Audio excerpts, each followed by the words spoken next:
Hey everybody and welcome. I'm Leah Remele and I am so excited because we have a very special interview today. Today we have Tanya Dalton of InkWell Press, and I'm especially excited because it's all about how to get a little more organized, a little more balanced, and we are going to be talking about automating and delegating, which I am a super fan of this topic. So Tanya, welcome and thank you so much for being here. Thank you for having me. I'm really excited to be here. I'm so glad to have you. You guys, just to show you, so there are a couple of my planners that I have. So one of those is like my planner. Oh my gosh, and I don't even have my favorite one that I'm obsessed with right now because it's always in my purse. But so one of those is like my regular planner. One of those is my meal planner, and then my favorite one is the little quarterly ones. I didn't even tell you this, but that's like my absolute favorite one because that's now like my just business thinking one. Like that's like all the business ideas, all the like mapping out like my launches and different just ideas we have, webinars, like all that stuff. Yeah, do you have one? Yeah, that's it. That's like my absolute favorite one right now. Yes. Yeah, that's like, it's in my purse. It's always with me. I love that one. Okay, so anyways, so we are talking to like the planner queen. Like this woman is amazing at organizing your life. Automating, delegating, like how can we do this better? Okay, that's a great question because I think as women, we really have a hard time giving up control over things. Am I right? Oh yeah. Like, you have a certain way to diaper the baby, and your husband goes in there to diaper the baby. And you're like, oh no, that's not how we do it. And then what ends up happening is your husband gets tired of being told no, and then he just stops diapering the baby. And then you get frustrated because he's never diapering the baby, right? And it's the same with all these other things. I'm a really big fan of automating and delegating tasks because I really feel like we cannot do everything. There is no way for one person to get everything done, whether you're talking about business or you're talking about your home life. It's absolutely impossible. One of the things I do is I plan on Sunday nights. And that is automated. Like, I don't think about it. My family doesn't think about it. They know Sunday night is planning night. So usually we start around 5 o'clock, and my whole family plans together. We do a family-style planning where I sit down with a notepad. I have a planning notepad. And we sit down, we talk about what the kids have for projects that week, what we have for homework coming up, what we have for friends coming over. We talk about what we want to see for meals, so they help me meal plan. We talk about what's going on, and then I can post that up on the wall, and everyone is responsible for their own duties. We talk about what chores they have to do. So I've automated that task. My kids don't question it. They know that Sunday night is planning night, and they have to be ready to go. Any papers for school are getting signed on that night. We're gearing up for the whole week. We're talking about how to do it within the home perspective. How can we bring it into a business perspective? That's a good question, and it's actually something I'm kind of dealing with right now because we've taken on some new employees recently. And kind of what I said with the kids, it feels like when you're turning over a task to someone else, it feels like a lot more work. And it feels a little bit tedious because let's say, for customer service, you have someone answering the emails, and you want to check the emails before they send it, so you're kind of doubling your work. But you have to kind of think to yourself, step back from it, take a deep breath, and think, this is going to be good because once I've given up this time, eventually they're going to run on their own. So it's that same idea of delegating to someone else and giving up control, which I personally struggle with. I know that a lot of us women do struggle with that. Because I want things done a certain way.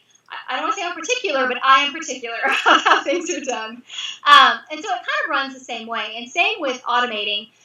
For us, we do certain tasks get done on certain days of the week. Even things like, tidying up the studio space, that gets done on Fridays every week. Or we have certain days when we ship. Or we have certain days that we do different activities in the office. So a lot of it is, honestly, taking out that thought process. Because thinking about things takes up time. And it weighs on you and it adds to your stress. So if you kind of take that out of the equation and you just know that every Wednesday we are going to be having a team meeting where we sit down and we talk about what needs to be done for that week, you're not stressing about that the rest of the week because you know it's going to happen.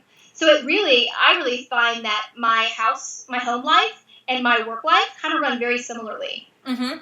Absolutely. So, okay, so I feel like for some takeaways, one of the first things is probably sit down and start planning and thinking about where you would like certain things to fit in. So if you know you have a heavier work day, that's probably not laundry day, right? So like for example, for me, my home routine is very light on Mondays because it's the first day back into the office after the weekend. This is my planning meeting with my team is always on Mondays. I keep things light at home for that reason. But then middle of the week, those are times when I can ramp up the home stuff because now I've gotten into my groove. So I love this. Okay, so sitting down, making a real active strategy of what days would I want to do what things, and making sure that the business and the home are matching together, and you didn't decide to put everything on one day. Yeah, you have to really think about it. Tuesday night for us is Boy Scout night. So my son and my husband go to Boy Scouts on Tuesday night. So I know that's not going to be the night that I'm trying like a new recipe, or we're not going to have some big activity that has to be done at Tuesday night because I know that it's going to be a hectic night. I have to hurry up and get dinner on the table. I have to, do 5 million other things before they leave for Boy Scouts. So you really have to take that into account, what your schedule is like. And one of the things I think really helps is starting with kind of a brain dump. And I've created a worksheet that I'm going to share with you guys where you can sit down and think about what tasks you're doing every single week that you can really start thinking about automating and what you can start doing just on the same day each week. There's a lot of things that you may not realize that you actually do every single week without even thinking about it. So that's where you start. Yeah. And we've already talked about some of them because we've talked about, okay, planning meetings, laundry, meal planning, and some of these things you maybe aren't doing right now, those watching, but life would be easier if you did. So this could be scheduled in. Tidying up the office. I mean, we've already talked about several things that are very good weekly things to have planned for. Oh, I love it. Okay, so just for fun, we have a few seconds. Let's each share just like 5 things that we delegate out, just for ideas for other people, like what we delegate out. So one of the things we were both talking about before we started recording, and so this will be each of our number 1/2 maybe, anyways, is that we're both suckers for Amazon Prime, and we try to get everything we can get delivered as possible so we don't have to leave. And we both do grocery deliveries, right? You do grocery deliveries, don't you? Yeah. So those 2 ways that we both kind of get time back. What are some other things that you delegate out? I have a housekeeper. Okay, me too. So that's a big thing. Yeah. Oh my gosh. Thank goodness for housekeepers. I feel like that day when the housekeeper is coming, I'm just like, oh, so much. If I could have her come every day, honestly, I would. It feels so good to walk in your house and it's clean and it's like you feel lighter. Like I feel happier. I feel lighter. Like the family gets to be happier because I'm happier. Like, yeah, absolutely. Yeah, that is the truth. And some people really love cleaning. More power to you. I am not one of those people. Like, I love it clean, but the whole act of the cleaning, not your favorite. Yeah, I understand. Yeah, so that's a big one for us is that. And then yard work, like I have my son. He'll mow the backyard and things like that. And let me think what other things I delegate. I try to delegate as many things as I can. And I think what people get caught in is they think that when you say delegate, it has to be within your family.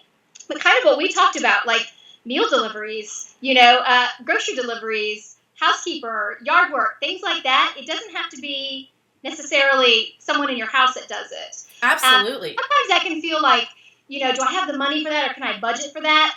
I think what you have to really take into account is what your time is worth. Is your time worth it? If you're spending an hour at the grocery store, but you could instead spend that hour with your children, is that better? Is that your time better spent that way? And for me, it is because I don't have time to run to the grocery store. And quite frankly, I hate going to the grocery store. I love to cook, but I don't like the grocery shopping aspect. So I don't enjoy that task. Delegate it out. It's not something I get joy out of. So I think that's how you think of it. I love that. And I think going right off of what you said, I think the things to consider is that often we feel like that's too extravagant. Oh, that's not something I can do. Right. Right. And when you take a look at it, it's surprisingly, it makes your family better. So that means it's not extravagant. That's about making a good home. And second, it's often not as crazy as it seems. Like when people hear I do grocery delivery, their immediate thought is like, oh my gosh, how much does that cost? Well, surprisingly, I spend way less by doing grocery delivery because it's only what's on my list for my meal planning. And I am a terrible impulse buyer. I totally am like, yes, those cookies look amazing. So it saves me a lot of money, and there's always some deal going on, so I almost never have to pay for delivery. So there's little things like that, like before you shut yourself down, go and see if it's possible. My first house cleaner, I found a high schooler and was paying her like $10 an hour. So would you pay $25 an hour or $25 a week to have your house clean, right? I have someone I coach who she was like, if I could, what? Versus spending your whole Saturday doing it. That was right. Spending my whole Saturday cleaning the house, and then I wasn't spending that time with my family. I was cleaning toilets. Right, exactly. Do you want my time off? No, I want to spend it with my family, you know? Absolutely. Yeah. Oh, thank you so much for being with us today. To be here. This was great. Yeah, we love having you. And so as Tanya mentioned, we happen to have a really fun download for you guys. So make sure you hop over to the blog, and that is where you're going to find it. It's going to be awesome. And then we'll make sure we also have links so that you can go find InkWell Press and take a peek at all the different things they offer to help keep us organized. So thanks for being here. Thank you for watching, and we hope you have an amazing week. Bye, guys.